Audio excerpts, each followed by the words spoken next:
देश में 90% से ज़्यादा लोग एक ही मानसिकता के साथ फ्यूचर प्लान को लेकर कदम बढ़ाते हैं, जो कि उनके लिए गलत साबित होता है। यानी निवेश को लेकर देश में 90% लोगों के सोचने का नज़रिया गलत है।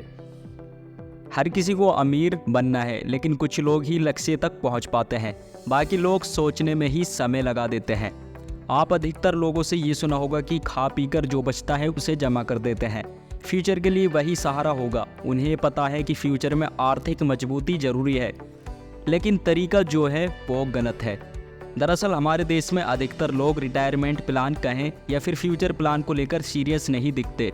ऐसे लोगों का नपतुला एक ही जवाब होता है कि जब होगा तब देख लेंगे। लेकिन इसी कारण से लोग आर्थिक तौर पर कभी भी आत्मनिर्भर नहीं हो पाते हैं, क्योंकि आप जॉब करते हैं उस दौरान आपको हर महीने सैलरी मिलती है, जिससे सभी खर्च आसानी से पूरा हो जाता है। लेकिन समस्या तब आती है जब हाथ में जॉब नहीं होता है और फिजिकली तौर पर लोग काम करने के लिए सक्षम नहीं होते। खासकर बुढ़ापे में दवाई से लेकर तमाम सुविधाओं के लिए पैसे की ही ज़रूरत होती है। अब आपको बताते हैं कि लोग पढ़े लिखे होने के बावजूद कहाँ गलती करते हैं, जिस वजह से वो अमीर नहीं बन पाते।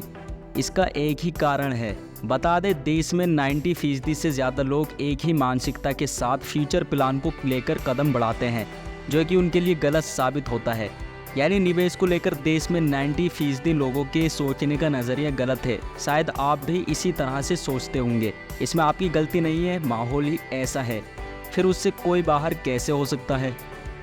लेकिन सच ये है कि अगर आपको अमीर बनना है तो उसके लिए सेविंग ज़रूरी है।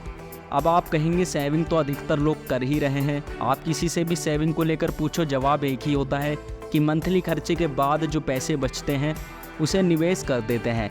जबकि कुछ लोग ऐसे भी मिल जाते हैं कि जिनका तर्क होता है कि खर्चे ही इतना ज़्यादा हैं कि सैलरी से पूरे ही नहीं हो पाते, इस वजह से एक पैसा भी नहीं बचा पाते। सबसे पहले इसी मानसिकता को बदलने की ज़रूरत है।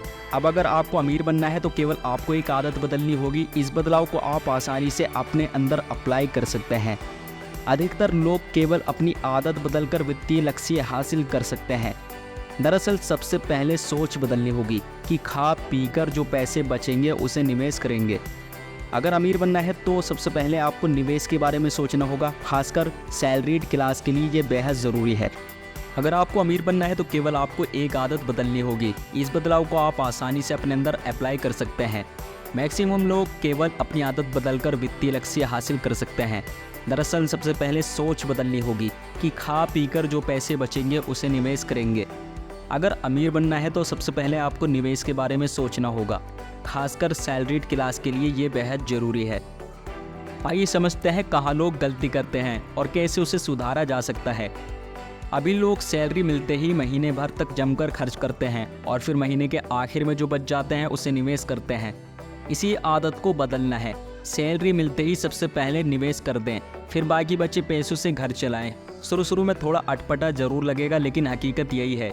आप अपने आसपास जिन लोगों को सफल देख रहे हैं उन्होंने इस फॉर्मूले को फॉलो किया हुआ है, तभी आज वो आर्थिक तौर पर बेफिक्र नज़र आते हैं। उदाहरण के तौर पर अगर आपकी सैलरी 50,000 रुपये मंथली है तो फिर जिस दिन सैलरी मिले उसके अगले दिन ही सबसे पहले उसमें से 20% राशि निवेश कर दें। बाकी बचे पैसे यानी 40,000 रुपये में महीने भर का खर्च चलाएं। इसके लिए हर महीने जो आप फालतू खर्च करते हैं उसमें कटौती करें। बहुत कठिन नहीं है ये फैसला लेना। जब आप लगातार 6 महीने तक सैलरी आते ही पहले निवेश फिर बाकी काम करेंगे तो फिर यह आपकी आदत बन जाएगी। अधिकतर लोग इसलिए पैसे नहीं बचा पाते क्योंकि वो निवेश के विकल्प को आखिर में रखते हैं।